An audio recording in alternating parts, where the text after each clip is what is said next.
Hello. In this video, I'm going to compare the life cycle of a single emotion to the plan of salvation in its entirety. The plan of salvation is a teaching in the Church of Jesus Christ of Latter-day Saints about the purpose of life, but anybody is welcome to participate. I'll do a short explanation of the plan of salvation in just a moment. So I've depicted two images behind me that you can tell look very similar, and that's because I'm comparing the two. The life cycle of a single emotion I've represented up top here, with positive emotion such as happiness, peace, contentment, etc., up here in the top half of the circle, and negative emotion such as bitterness, unrest, malcontent in the bottom half of the circle. Below it, I've depicted the plan of salvation. In the top half of the circle is represented heaven, and in the bottom half of the circle is represented earth. The plan of salvation, for those of you who don't know, is basically this idea that before we came to earth, we lived with God in heaven in a state of perpetual joy. A moment came where God proposed that we come to earth. And the reason for that was to experience the opposite of what it was we were enjoying in heaven, to gain a full appreciation of that state. It also included the obtaining of bodies, physical bodies. And so this planet Earth was created for those of God's children who chose to enroll in this plan, and this portion of his children left heaven and came to earth, and where we abide in our physical bodies on this planet for a brief period of time. These bodies die, and our spirits which inhabit them leave those bodies and the planet and can return back to heaven to live with God in that full measure of joy from which we departed originally, but with an added breadth of appreciation for it, because we had walked through this antithesis experience, so to speak.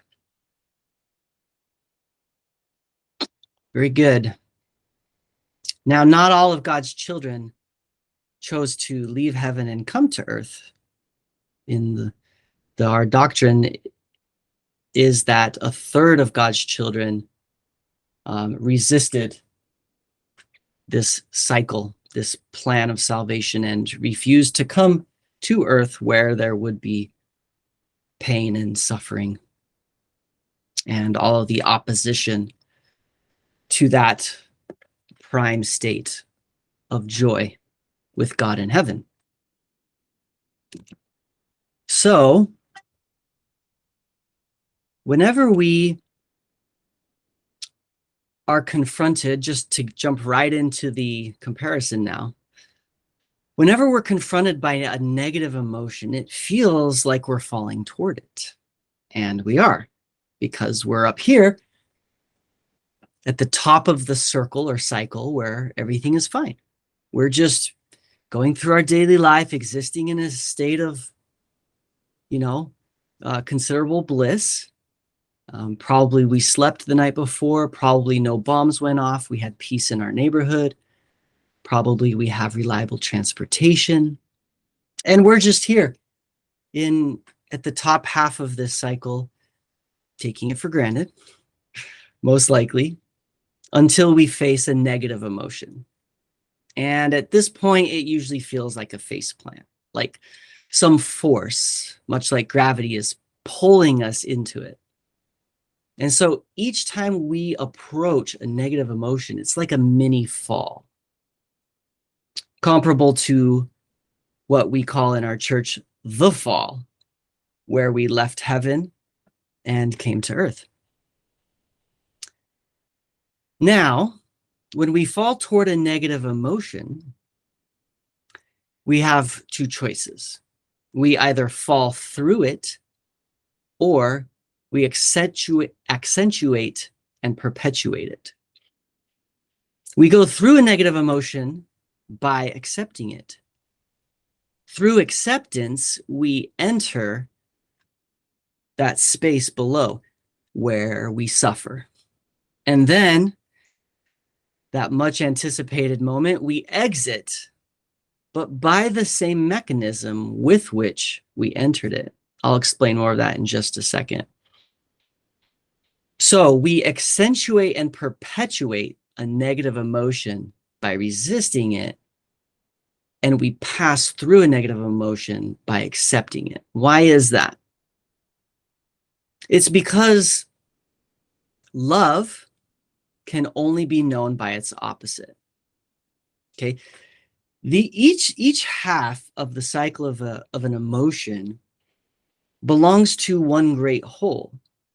These emotions are connected to each other, just like colors are on a color wheel. Although we have this threshold indicating that some of them we like and some of them we don't like, still they're inseparably connected. And love, that greatest of all emotions, can only be known by its opposite. So love forces us into a hell in a way, in order that we may behold her full beauty. Okay, she's vain like that. She's vain enough even to keep us in the opposite feelings grasp until we accept that depth of bitterness which reveals the extent of her loveliness. That's essentially why we came to earth, was to taste the opposite of the bliss we had in heaven so that we could gain a full measure of appreciation. But here's why it works that way. The same mechanism which governs entrance to that dark half of the whole governs its exit. When you exit one space, you simultaneously enter the other. And each half is the inverse reciprocal of the other. That transition mechanism is the same for each side because these two halves are reflections of each other in this one great whole. So those who accept negative emotion are accepted by positive emotion. When a person accepts the bottom half of that cycle, the top half of that cycle accepts him or her. While those who reject negative emotion are rejected by positive emotion. Those who apply force to resist the bottom half of the whole are resisted by the top half. Refusal of entry at this transition means refusal of entry at this transition point because they are the same point. The mechanism is the same. Though they look like different points on my page, they are actually both one thing. And the reason for that is time. In heaven, that's eternity. Only here on earth is time measured. You see, outside of time, these two distinct halves, these polar opposites of the one great whole, okay, the dual nature of the oneness of all things, they appear to be separate because within the framework of time, they can surface at different moments. Take a cause and effect, for example. Within the framework of time, cause sinks at 3 o'clock, and the same thing, effect, resurfaces at, say, 9 o'clock. But cause and effect are one thing, but stretched out along the framework of time, it gives the illusion of separation. So yes, all of mortality is a lie. But that which descends and that which ascends are not different. Emotions like the color wheel and curves of waves, the entire curvature from one beginning point to the ending point are one, because these things are inseparably connected. Let me put it this way. Is a teeter-totter two things because in any given moment, one side is up and one side is down? No. So likewise, the force that applies to resisting a negative emotion is the same force which tightens negative emotions' grasp on you. And you're the one applying that force.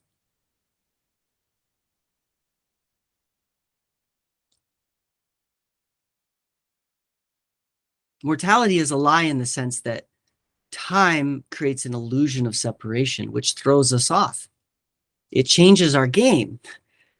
Only when we begin to see the oneness of all things through the curtain of time can we change our game and begin to help ourselves out of this little rut here, or this right here. Okay, so let's see how the plan of salvation is like the heroic journey of a single negative emotion. The proposal in heaven's grand council, when there was this invitation to experience the negative, which we had not experienced prior to that point, we were not only offered the bitter half, but also the full sweetness that only the worst bitterness can reveal. And it was for this latter half that undoubtedly that we shouted for joy. And we took it all on, the whole cycle. And now that we're here on earth, in mortality, we taste that bitterness that God proposed in daily increments. And each confrontation of negative emotion is a drop in the sea into which we were dropped from above. And now, in order to reach the other shore, that promised shore, one could call it, we must say yes to each daily drop, accepting that daily dose of negative emotion instead of resisting it. And repeat that until faith fills our eyes with such focus that we find ourselves walking on the salty sea that was made by our own tears. I want to go back to this point that not all of God's children came to earth. A third, we are told, resisted coming to earth and experiencing bitterness. They didn't want any of it. And now that we're here, we can understand why. Can't we? It's awful at times. But isn't it also sweet at times? If we hang on long enough and we find our way to the other shore of that emotion, we will find that it is sweet.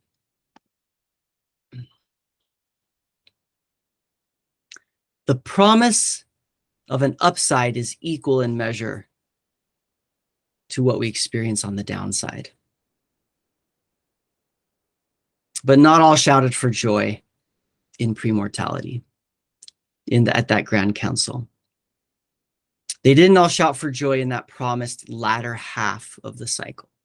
Satan and his followers resisted entrance into earth, and as a result, heaven resists their return. But we chose to come to earth. We did. And so we have the chance to return.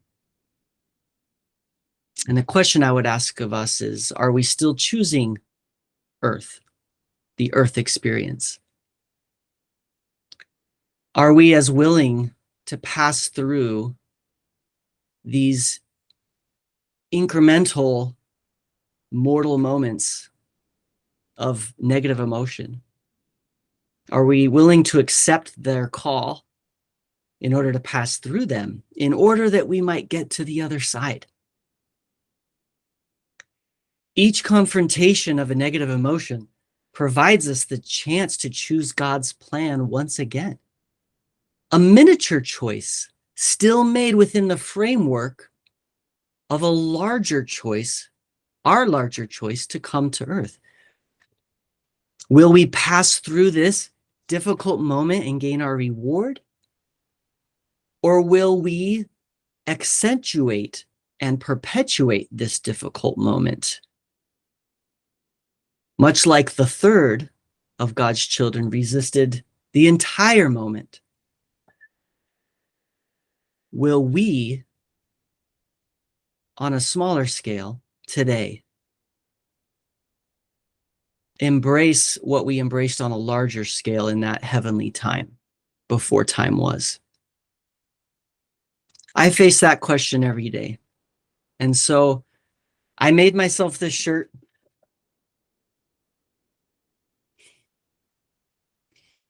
to remind myself that I once chose to come to earth in order to experience death. That I was given a body that would crumble and suffer until death. And that I chose that. I wanted it. Why? For the hope of a resurrection. For a body that would never die.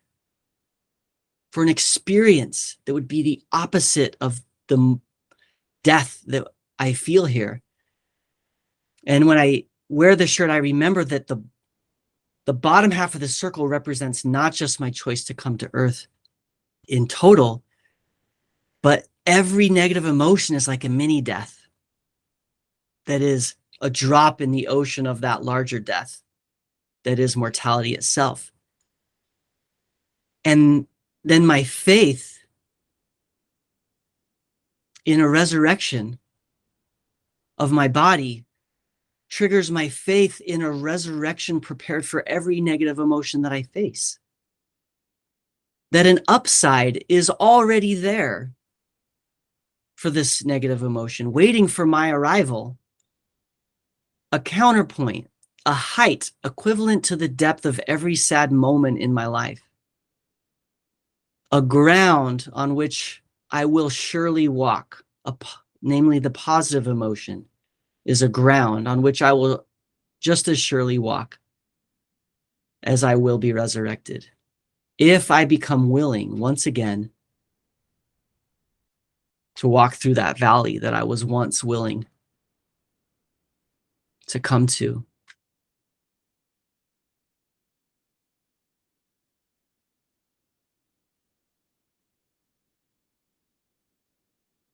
It helps me to see each moment of suffering here on earth as a smaller fraction of the suffering I agreed to experience when I originally chose to come to earth. And my brothers and sisters who didn't come to this earth trigger my faith to accept this moment of hardship and sadness so that I don't accentuate and perpetuate my own little moment of hell the way that third of my siblings are now in perpetual hell. Because these things are the same. One is a micro version of a macro story.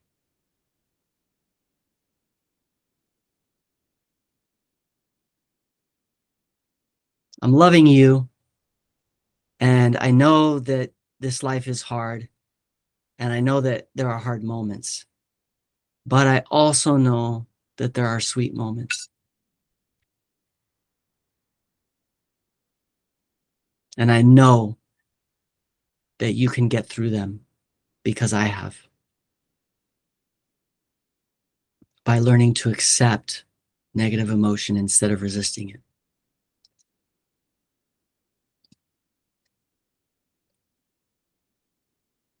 That's all for now. Catch you in the next video.